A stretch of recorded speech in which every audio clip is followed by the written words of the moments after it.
They said she was crazy. They said she was digging her own grave. But she kept digging anyway.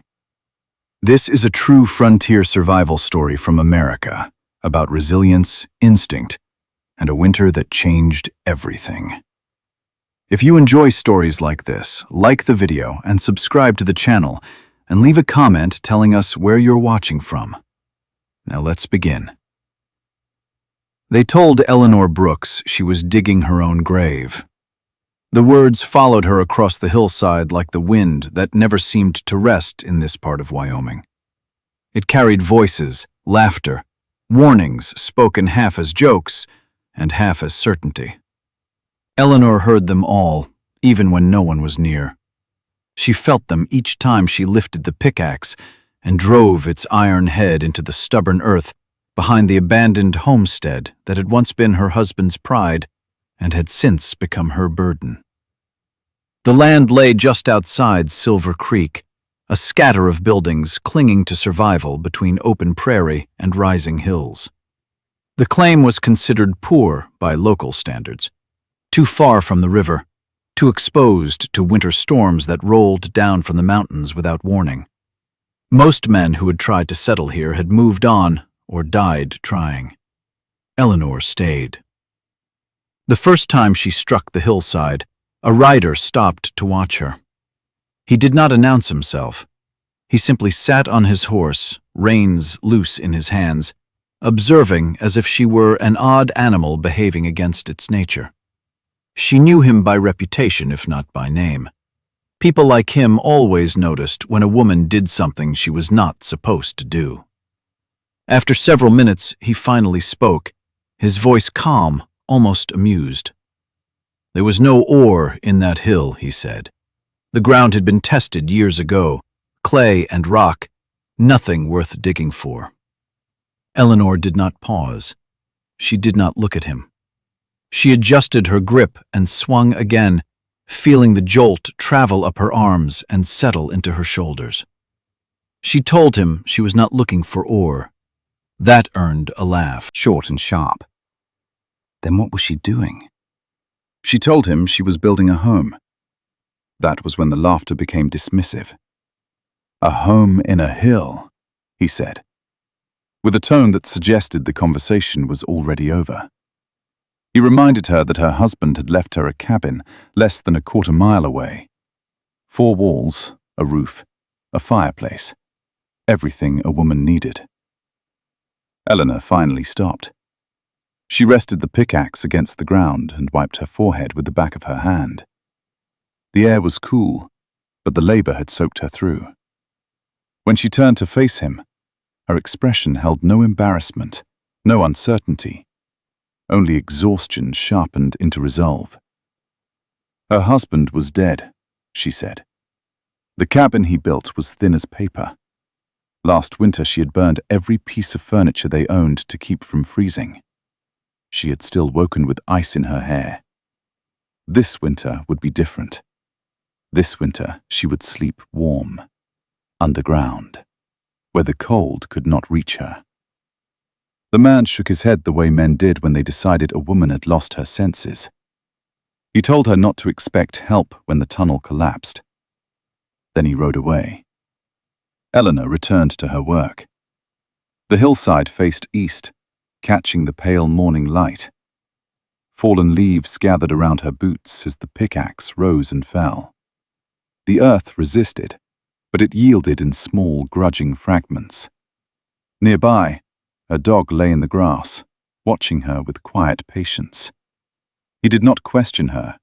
He simply waited. Her husband had died in early spring, 3 days after the thaw revealed his body at the bottom of a ravine. He had gone out in February to check trap lines and never returned.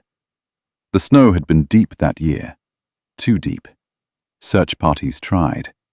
They always tried. Then they stopped. Eleanor had known before they told her. She felt it the way she felt changes in the weather. Something shifting beyond control. She kept a candle burning in the window until the melt came and confirmed what she already carried inside her bones. The funeral was brief. words spoken out of obligation rather than understanding. By May, the town had moved on. Eleanor had been left with a dog that mourned in his own quiet way, and a cabin that betrayed her every time the wind rose. She could have sold the claim. She could have gone into town and found work. Many widows did. Sensible widows. Eleanor was tired of being sensible. She'd grown up far from Wyoming, in the coal country of Appalachia. Her father and brothers had spent their lives underground, emerging blackened and tired, but alive. Around the table, they told stories of tunnels that stayed cool in summer and warm in winter, of earth that sheltered instead of punished. She had listened then, without knowing she would one day need those stories to survive. Her husband had laughed when she mentioned digging into the hill their first year on the claim. People lived above ground, he had said. He was a good man, but he had been wrong. Now Eleanor stood alone with that knowledge and the weight of it pressing her forward. Each strike of the pickaxe was an answer to the winter that had taken her husband, and nearly taken her as well. The surface world had proven itself cruel and unreliable. She would not trust it again. By the end of the first day, her hands were blistered and raw. The soil near the surface fought her with roots and embedded stone. Progress was slow, painful, but the shallow cut she carved into the hillside was real, tangible, proof that she could change her circumstances with her own hands. Neighbors began to ride past more often. They came pretending concern, curiosity, boredom. They came to witness the spectacle of the widow who refused to accept her place. Predictions followed them: flooding, collapse, solid rock that would stop her cold. Eleanor listened. She thanked them. Then she kept digging. At night, she returned to the cabin, built a small fire, and slept poorly. The wind laughed through the walls. She lay awake imagining the earth closing around her instead. Heavy, silent, steady. By the end of the week, she had carved a shallow opening into the hillside. It was not yet a tunnel, it was barely a promise. But when she stood inside it, shielded from the wind, she felt something she had not felt since before her husband's death. Hope. She knew the real work had not yet begun. She knew the hill would test her. But as she rested her hand against the cool earth and felt its solid patience, Eleanor Brooks understood one thing with absolute clarity. She was not digging a grave. She was digging a way forward. By the second week, the hill had begun to fight back in earnest. What Eleanor had carved during the first days was nothing more than a wound in the earth, shallow and uneven, but it had given her false confidence. She learned quickly that digging was not a single task, but 100 different battles layered together. The ground changed without warning. One swing would bite cleanly, the next would shudder against stone hidden just beneath the surface. Roots twisted around the pickaxe head like living things unwilling to let go. Her hands hardened and split. The blisters broke, healed, and broke again. At night, her shoulders burned so badly, she sometimes wondered if she would be able to lift the tool in the morning. More than once, she woke convinced her back had finally given out, only to find she could still stand if she moved slowly enough. Fear arrived alongside the pain. Early on, a section of loose soil collapsed near the entrance, spilling down around her boots. It was not dangerous, but it froze her in place all the same. For a long moment, she imagined the hill closing over her, imagined her body found months later like her husband's had been. She climbed out, sat on the ground, and waited until her hands stopped shaking. The next day, she went back in. Silver Creek noticed. Riders slowed as they passed. People lingered longer than necessary at the edge of her claim. The story spread and shifted with every telling. Some said she was desperate. Others said grief had finally broken her. A few insisted she was arrogant enough to think she knew better than nature itself. Warnings followed. One woman told her spring runoff would flood the hole and drown her. A man swore the roof would cave in because dirt was never meant to hang above empty space. Someone else claimed she would hit solid rock and be forced to give up after wasting months of work. Eleanor listened to every word. Then she went home and thought about them. She knew she did not have the luxury of ignorance. This could not be guesswork. Each mistake carried a price she might not survive. So she began to prepare in ways that did not involve swinging a pickaxe. She spent evenings in town when she could tolerate the stairs. She sat with old men who had once chased veins of coal and silver through the mountains and bought them drinks in exchange for their memories. She asked about collapses, about air, about water. Some laughed at her questions, some answered anyway. She borrowed every book the small territorial library owned that mentioned mining or excavation. There were not many. The pages smelled of dust and neglect, but the knowledge inside them was solid. She read by lantern light until her eyes ached, committing diagrams and measurements to memory. Slowly, a plan formed. The second week brought a change in the earth itself. Beneath the rocky topsoil lay dense clay, cool and firm beneath her hands. It held its shape when she cut into it. It did not crumble or slide. It smelled faintly damp and ancient, as if it had been waiting. This was what she needed. Eleanor adjusted her approach. She stopped thinking like someone making a hole and began thinking like someone shaping a space meant to last. She kept the entrance narrow, just wide enough for her shoulders. She angled it slightly upward from outside to inside so water would drain away instead of collecting inside the chamber. The work slowed, but it became more deliberate. Each cut served a purpose. Each foot gained felt earned rather than stolen. When she widened the interior, she imagined where she would sleep, where a fire might stand, how smoke would need to move to survive. She learned the difference between rushing and efficiency. She learned when to stop before exhaustion turned into carelessness. Some days she dug for hours. Other days she dug only enough to maintain momentum, then quit while she still had strength left. Mistakes still came.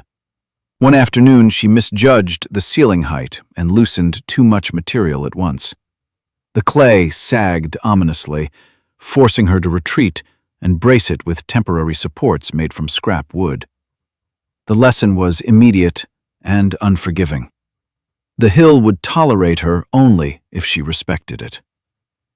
As the opening deepened, she began hauling earth out by the bucket, stacking it downhill to keep the entrance clear. The piles grew. So did the rumors. Children whispered about the hole in the mountain. Adults shook their heads and placed quiet bets on how long she would last. Eleanor stopped listening. She marked measurements directly onto the clay walls with charcoal, sketching the shape of the main chamber she intended to carve. It would be oval, not square, allowing pressure to distribute naturally. She remembered her father explaining why tunnels curved and why corners failed first. When her hands could not dig, she worked on other tasks. She traded butter and eggs for pine logs at the sawmill and dragged them back to her claim herself. She cut them to length with a saw that dulled faster than she liked, learning patience through repetition. The shoring came next. Vertical posts along the walls, horizontal beams across the ceiling. Each piece had to fit exactly. Too short and it would fail. Too long and it would not seat properly. She learned to measure twice, then again. She learned the sound wood made when it carried weight and the sound it made when it was about to betray you. One beam split unexpectedly along a hidden crack and dropped several inches before the others caught it. Eleanor stood beneath it, heart hammering, staring at the damage. She replaced it that same day, refusing to leave a weakness behind. She worked until her arms shook and her vision blurred, because she understood something clearly now. This place would only ever be as strong as its weakest point. Between the logs, she packed clay mixed with straw, forming a dense surface that dried harder than she expected. The walls began to feel finished, intentional, less like a hole and more like a room. By the time the third week arrived, the space had changed. It no longer felt temporary. When she stood inside, the air was still, quiet. The wind that tormented her above ground did not reach her here. Outside, autumn advanced. Frost crept into the mornings. The land prepared itself for winter the way it always had, indifferent to human effort. Eleanor worked faster, not from panic, but from understanding. Time was tightening around her. At night, she returned to the cabin less often. The hill pulled at her. The earth waited. She knew others were watching. She knew laughter had not yet faded entirely. But she also knew something else now, something deeper than defiance. The home she was building should not exist by their rules. That did not mean it could not exist at all. October arrived quietly, as if the land itself were holding its breath. The mornings sharpened first. Eleanor felt it when she stepped outside before sunrise, and the air bit at her lungs. Frost traced white veins across the ground, clinging to grass and fence posts, turning the world brittle beneath her boots. By midday, the sun still carried warmth, but it no longer lingered. Each afternoon ended sooner than the last. The town began to change its tone. The first trouble came from the ranch east of Silver Creek. 2 calves were found frozen in a pasture that should have been safe until November. The men blamed bad luck, then cursed the weather. A few days later, a family near the creek lost half their stored vegetables when their root cellar flooded after an early freeze cracked the ground above it. Someone else discovered their well had turned brackish, the water fouled by minerals nobody had known were there. Eleanor heard these stories without comment. She listened the way a person listens to distant thunder, not yet overhead, but close enough to demand attention. Down in the hill, her shelter continued to change. The main chamber reached its intended depth, the oval shape smoothing out as she refined the walls. The clay responded beautifully, compressing under pressure instead of breaking apart. When she ran her hand along the surface, it felt firm and cool, like something that had always been meant to exist. The fireplace came next. Eleanor took her time with it. Fire was not optional, it was life. She built it against the back wall, using stone she had hauled herself from a dry creek bed. Each piece was set carefully, stacked and tested before the next was added. The firebox was small, no more than 2 feet wide, but she understood what others did not. In an enclosed underground space, heat did not escape the way it did in a cabin with thin walls and leaking seams. The chimney required more thought. She angled it upward through the earth, cutting slowly, carefully, until it emerged far above the shelter's entrance. The design came from old notes she had copied from a book describing European mines. Smoke would rise naturally. Rain and snow would not fall straight down into the chamber. It was simple physics, reliable, honest. The first fire burned clean. Eleanor watched the smoke draw upward and disappear into the hillside without hesitation. The warmth gathered quickly, filling the space and holding steady. She sat on the packed earth floor and let herself breathe. Word spread faster after that. People no longer came by laughing. They came quiet. They stood at the entrance and peered inside without speaking, as if sound itself might break the illusion. One afternoon, a man Eleanor recognized as one of her earliest critics dismounted and asked if he could see the inside. She handed him a lantern and warned him to duck.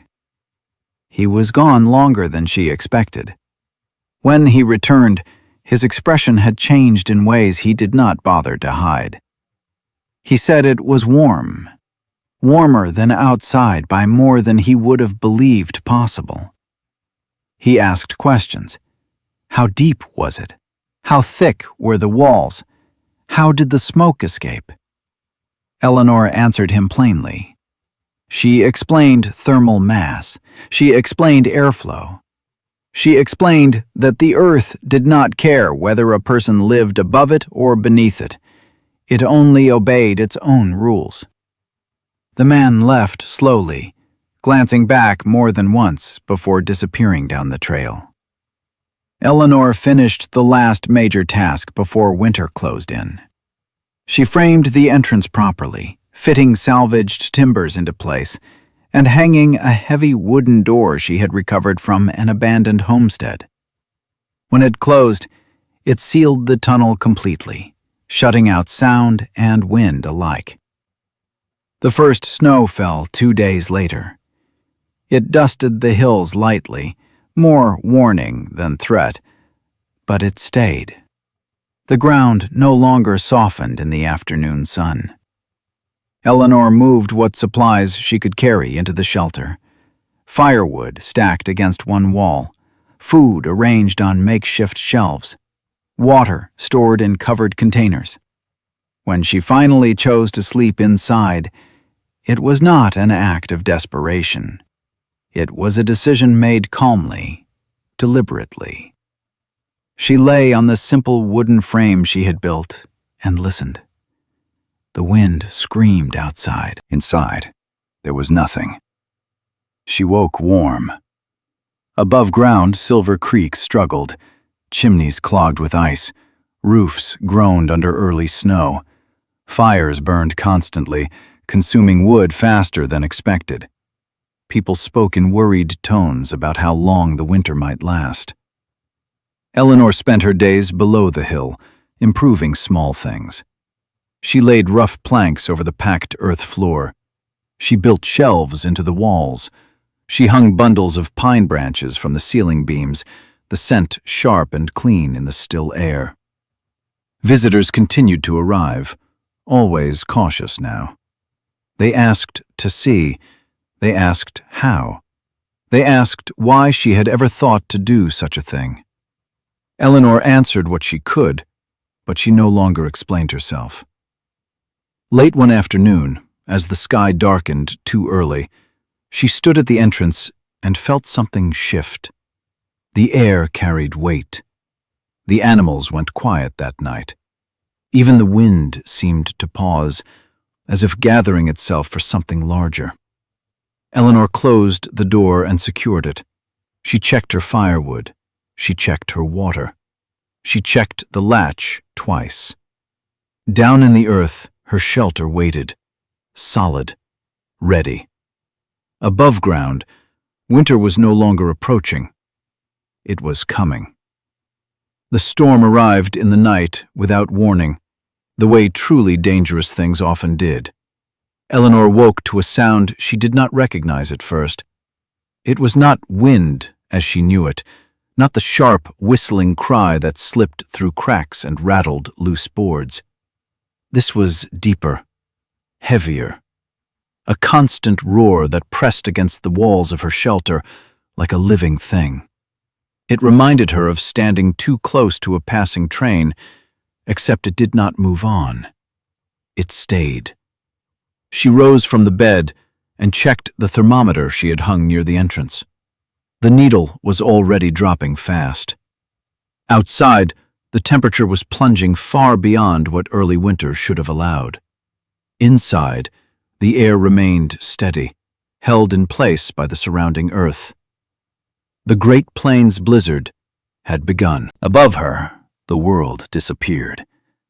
Snow fell sideways, driven by wind so strong it erased distance and direction. Roads vanished within minutes. Fence lines were buried. Houses that had stood for decades groaned and shuddered under the assault. Roofs tore loose, chimneys collapsed. Fires went out and could not be relit. Families who had lived their entire lives in this land found themselves suddenly helpless against it. Eleanor experienced none of that directly. She experienced the storm as pressure, as vibration, as an endless howl that wrapped around her shelter but could not enter it. The walls did not shake. The beams held. The fire burned clean and calm, its warmth spreading slowly and evenly through the chamber. She cooked a simple meal and ate it alone, listening. Time lost its meaning quickly. Without daylight, without sound to mark the hours, she measured the passing of the storm by tending the fire and resting when her body told her to. On what she believed was the third morning, something changed. At first, she thought the wind had shifted. Then she heard it again, faint but unmistakable. A sound that did not belong to the storm. A dull thud against the door. Then another. Eleanor stood still, heart pounding. She reached for the rifle her husband had left behind and moved toward the entrance slowly, every sense alert. The knocking came again, weaker this time, followed by a voice so thin it nearly vanished into the roar outside. "Please." She unlatched the door and pulled it open. The cold tried to force its way in immediately, a brutal, physical thing that stole breath and heat in the same instant. 3 figures stumbled forward out of the white. 2 adults and a child clutched between them. They were so coated in snow and ice they barely looked human. "Get inside!" Eleanor shouted, though she doubted they could hear her. "Now!" They fell through the doorway, collapsing onto the floor as she slammed the door shut behind them. The chamber's temperature dropped sharply, the fire hissing in protest, but the walls held the warmth close. The adults were shaking violently, unable to speak. The child lay limp in her mother's arms, eyes closed, face pale and frighteningly still. For one terrible moment, Eleanor believed she was already too late. Then the child's eyes fluttered open. She let out a small, broken sound and turned her face toward the fire. Alive. Eleanor moved without hesitation. Blankets first, dry ones. She stripped away frozen coats and boots, hands working fast despite the stiffness creeping into her fingers. She poured hot water from the kettle and pressed warm cups into shaking hands. She fed them broth slowly, carefully, spoon by spoon, until color began to return to their faces. It took hours before they could speak properly. "Their house," the woman whispered, voice raw with cold and fear. The wind had taken the roof like it was nothing. The walls followed soon after. They ran when they realized staying meant dying. They saw the smoke from Eleanor's chimney rising out of the hillside and followed it because there was nowhere else to go. They would not have made it anywhere else. Word of the shelter spread the only way it could during a storm like that. By instinct, by desperation, by the simple human drive to follow any sign of life when everything else had gone dark. More came. A young man separated from a search party, his face white with terror and frost. An old prospector who followed the smoke for miles through a world reduced to sound and pain. A woman carrying an infant, her body shaking from exhaustion, her eyes hollow with fear. Eleanor opened the door each time. She worked, she rationed food, she rearranged space. The shelter had been built for one person and a dog. By the end of the second day, it held 9 souls pressed together in warmth stolen from the earth itself. They slept in shifts, some on the bed, some on the floor, some sitting against the walls, afraid to close their eyes. The fire never went out. Eleanor fed it constantly, careful not to waste fuel, careful not to let it die. Fear filled the chamber at first. Then something else took its place. Quiet conversations, shared prayers, stories told not for entertainment but for survival, a way to remind themselves they were still human. The child stopped shaking on the second day, but refused to let go of her mother's hand. The young man cried when he thought no one was watching. The infant slept and woke and slept again, unaware of how close the world had come to ending around him. Eleanor found herself thinking of her husband in the long hours between tending the fire and checking the door. She wondered if he had been afraid when he fell, if he had known, if he would have believed this place possible. The storm raged on. When it finally broke, it did so without ceremony. The wind faded, the roar softened. Silence crept in so gradually it felt unreal. Eleanor opened the door onto a world she barely recognized. Snow lay piled higher than a house in places, sculpted into strange shapes by 3 days of unrelenting force. The sky was clear and blue, painfully bright after the darkness. The air was still brutally cold, but compared to what had come before, it felt almost gentle. One by one they stepped outside, blinking like creatures emerging from another world. Behind them, the shelter stood unchanged. It had done exactly what Eleanor had built it to do. It had kept them alive. When the storm passed, it left behind a silence heavier than the wind had been. Silver Creek emerged slowly, as if afraid the sky might change its mind. Snow buried fences, swallowed roads, pressed houses into crooked shapes that no longer looked safe. Some buildings stood open to the cold where roofs had been torn away. Others lay half-collapsed, their contents frozen in place. People moved carefully, calling out names, digging with bare hands until tools could be found. Not everyone answered. In the days that followed, the truth revealed itself piece by piece. Bodies were found in drifts. Families were uncovered, still huddled together inside homes that had failed them. Children who had tried to walk home from school never arrived. The number of dead grew steadily, too large to feel real at first, then impossible to ignore. Those who had survived spoke of luck, of miracles, of chances taken and chances missed. And they spoke of Eleanor Brooks.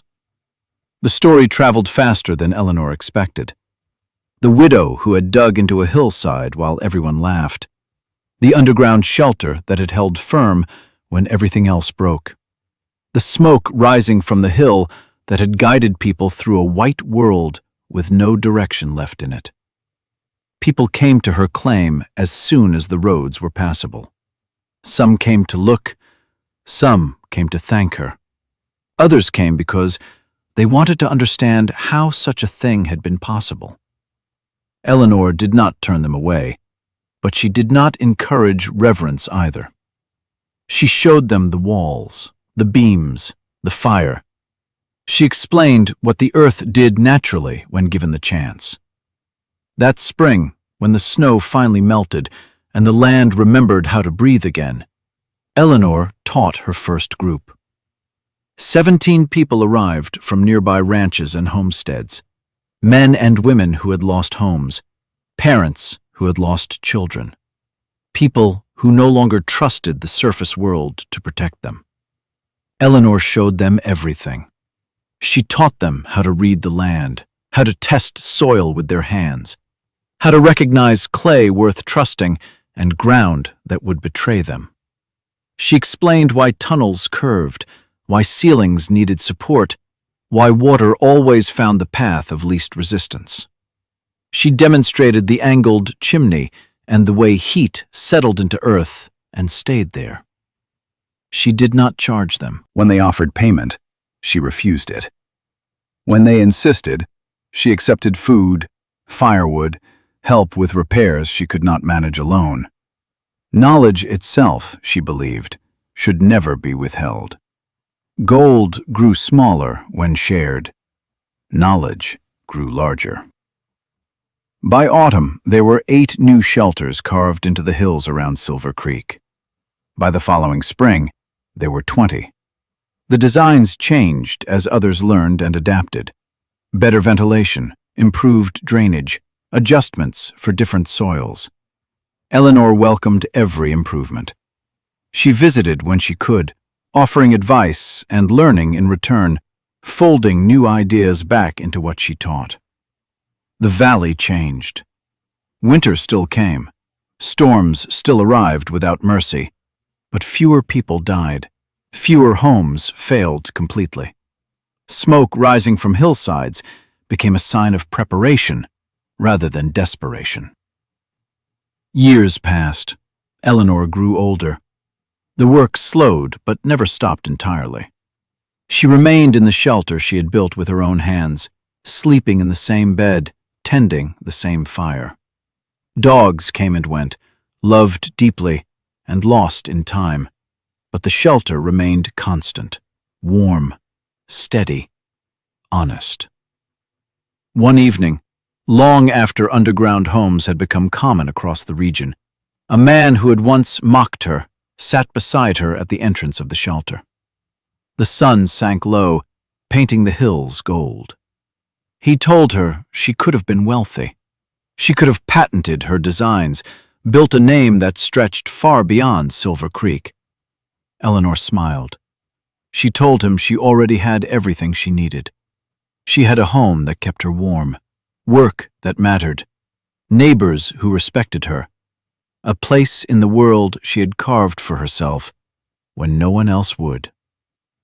She lived there for decades more. When she died in the winter of 1926, it was quietly, in her sleep, in the room the earth had held steady for her all those years. They buried her above the shelter, where the chimney once carried smoke into the mountain air. The marker was simple. No titles, no claims of greatness, only her name. The shelter still stands. Visitors walk through the narrow entrance and duck beneath the timber frame. They stand in the oval chamber and feel the temperature hold steady around them. Guides explain the engineering, the physics, the history. They talk about storms and survival and preparation. But what people remember is simpler. A woman who lost everything and chose to build something new. A woman who trusted her own understanding when the world told her she was wrong. A woman who dug deep enough to find warmth when the surface offered only death. They once told her she was digging her own grave. She kept digging anyway. And when the storm came, she was alive. So were the people who followed the smoke. This wasn't just a story about survival. It was about trusting yourself when no one else does. If you liked this story, leave a like and subscribe for more, and tell us in the comments where you're watching from. Thank you for listening.